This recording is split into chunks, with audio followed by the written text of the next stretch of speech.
ચાર એવા negative emotions જે તમારી મેન્ટલ અને ફિઝિકલ હેલ્થ બંનેને બગાડી શકે છે, ઇનફેક્ટ તમારી લાઈફ બગાડી શકે છે.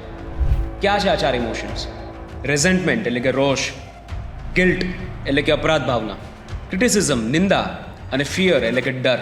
આ ઇમોશન્સ રહેતા હોય છે તમારા મગજમાં, પણ અસર તમારા આખા શરીરને કરે છે. સાયકોલોજીમાં ને માઇન્ડ બોડી કનેક્શન કહેવામાં આવે છે. સાયકો ન્યુરો ઇમ્યુનોલોજીના હિસાબથી તમારા મગજમાં ચાલતા વિચારો, તમારા નેગેટિવ ઇમોશન્સ અને તમારા બોડીમાં થતી એની પ્રક્રિયાઓ અને પ્રતિક્રિયાઓ વચ્ચે સીધો સંબંધ છે.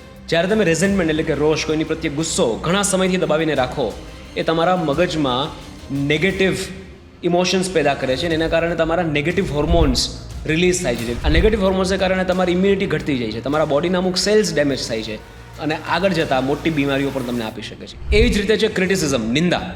પોતાની કે બીજાની કોઈની પણ નિંદા જો તમે કરો એટલે તમારા મગજને તમે નેગેટિવ ઇમોશન્સ ફીડ કરો છો. સબકોન્શિયસ માઇન્ડને ખબર નથી આ નિંદા તમારી છે કે બીજાની, એને એટલી ખબર છે કે આ નેગેટિવ વર્ડ્સ છે, નિંદાવાળી વાતો થાય છે અને કોકની થાય છે અને એની અસર તમને લાંબા ગાળે જરૂરથી મળે છે. એટલે બને ત્યાં સુધી કોઈની નિંદા અને એસ્પેશિયલી પોતાની નિંદા કરવાનું હંમેશા ટાળવું જોઈએ. ત્રીજું છે ગિલ્ટ, અપરાધ ભાવના. જો તમને કોઈ પણ વાતનું ગિલ્ટ હોય તો તમારું મગજ સાયલન્ટલી, સબકોન્શિયસલી પનિશમેન્ટ સીક કરે છે કે મને આની સજા મળવી જોઈએ, મેં કંઈક ખોટું કર્યું છે, અને તમારું શરીર તમને સજા આપે છે બીમારીના રૂપમાં. ચોથું ફિયર.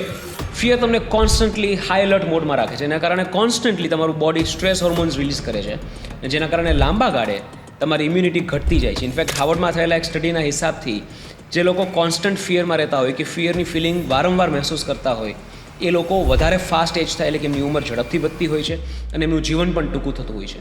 નેલ્સન મંડેલા જ્યારે 27 વર્ષ માટે જેલમાં હતા ત્યારે એમને એક બહુ સરસ વાત કીધી હતી કે રેઝન્ટમેન્ટ એટલે કે કોઈના પ્રત્યેનો ગુસ્સો કે રોષ એક એવું ઝેર છે જે આપણે પીતા હોઈએ અને આપણને એમ લાગે કે આપણો દુશ્મન એનાથી મરી જશે.